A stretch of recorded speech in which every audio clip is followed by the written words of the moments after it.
Half of the books I read in December were 5-star reads, so I'd say I had a pretty successful month.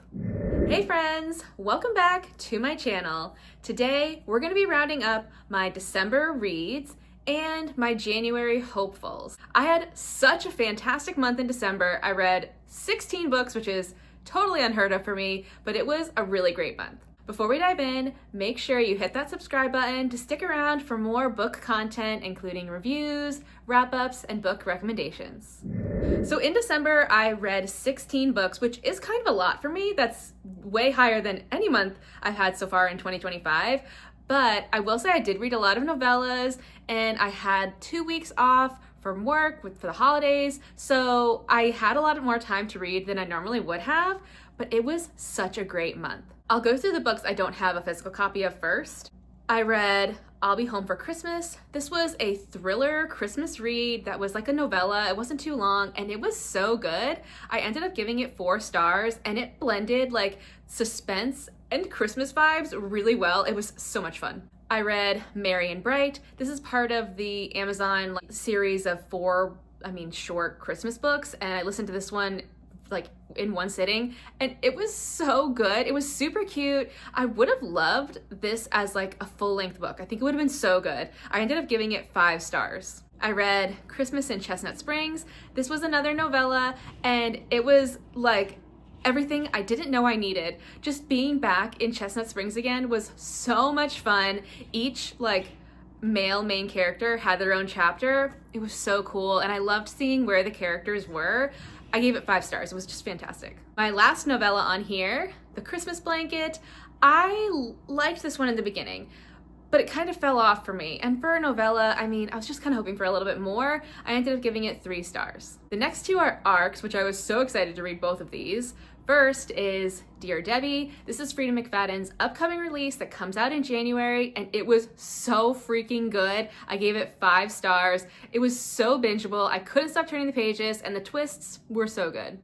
And next is The Storm. This is another book that comes out in January. It comes out on January 6th, and it was so freaking good. I ended up giving this one 4 stars, and it follows these people like in this beach town, and there's a lot of mystery going on, a lot of small town drama. It was so salacious. And now let's go through this stack.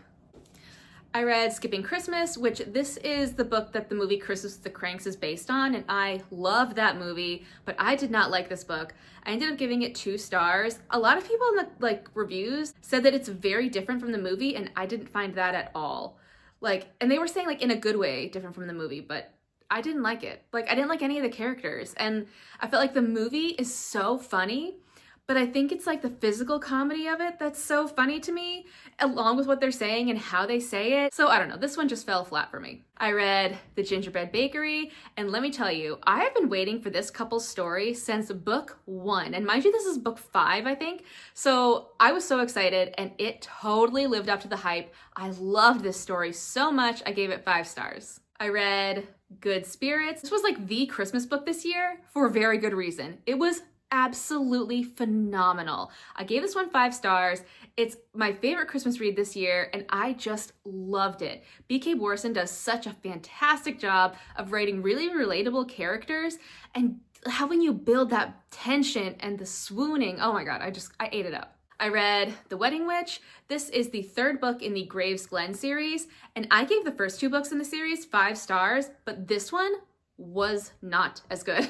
I only gave it 2 stars. I didn't care for this at all. I don't know what it was. It just did not hit the same as the other 2 books in the series. I read A Novel Christmas. This one was so cute and fun. I gave it 4 stars, just a fun little Christmas read. And it was pretty short too, so yeah. And last for my Christmas reads, I read The Plate Before Christmas. And let me tell you, this one was one that I wasn't sure I was going to get to this year. I honestly said I won't get to this one. I know I won't. But so many people told me to read it, and the audio for it was really cheap. I was like, let's just do it.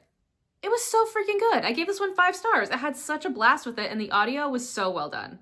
Next, I read Truly Madly Magically. This is book 3 in the Witchlore series, and similar to Dream Harbor, I've been waiting for this couple's book since book 1, and it did not disappoint. I loved this story so much, I gave it 5 stars. And if you remember from last month, I read book 2 and did not like it. But I honestly just pushed through because I really wanted to get to this story, and I'm so glad I did because this was just fantastic.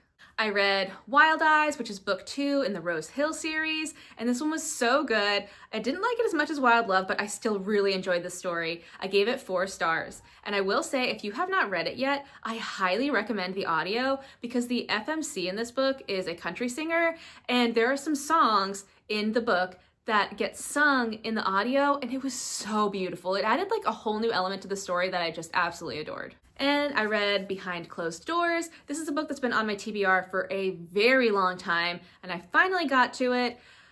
I was a little underwhelmed, to be honest. Like, it was okay, but it wasn't anything spectacular. I gave it like 3 stars, I think, maybe 3.5. I don't know, maybe 3. It was okay. It was dark, but didn't feel like it needed to be that dark, and there wasn't a payoff. I don't know, it was okay. And last is such a good one. My Husband's Wife. This is an arc. This book comes out in January, and let me tell you, this is one of my favorite reads of 2025. This was such a good thriller. And I also had the audio for this one too, and it was so well done. There were like some chapters that had like audio effects to it that were so cool, and I wasn't expecting.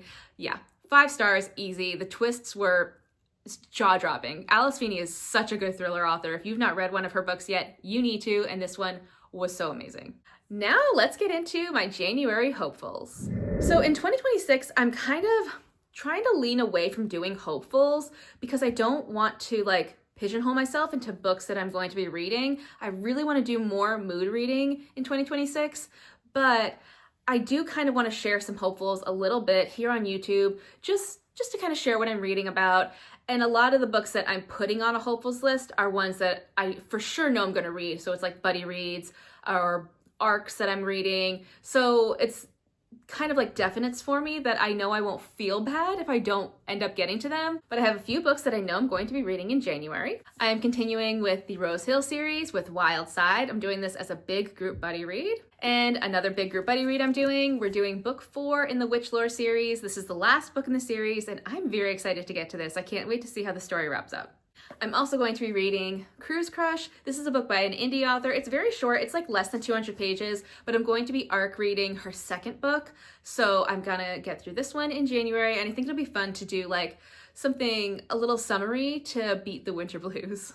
And I will be starting Done and Dusted. I am so excited to get into this series this year. The reason I'm going to be reading it in January is because I got the audio on Libby and I want to do an immersive read with this one. So yeah, I can't wait to get to this. Last is an arc that comes out in January, The Redo List. I actually started this book. I only just started it, so I'm like, I think I only read the prologue, but I'm excited to dive into this. I've heard great things about this author's writing, and I'm excited to see what it's all about. So many good books. It was such a great month of reading for December, and I'm hoping that I can have some equally great months for 2026 because I feel like I've gotten really good at knowing what I like and picking out books that I'm going to enjoy. I mean, 8 5-star reads in 1 month is spectacular. So I'm hoping I can keep this momentum going. In the comments, let me know what your favorite read was from December. Thanks for watching, besties. I'll see you next time.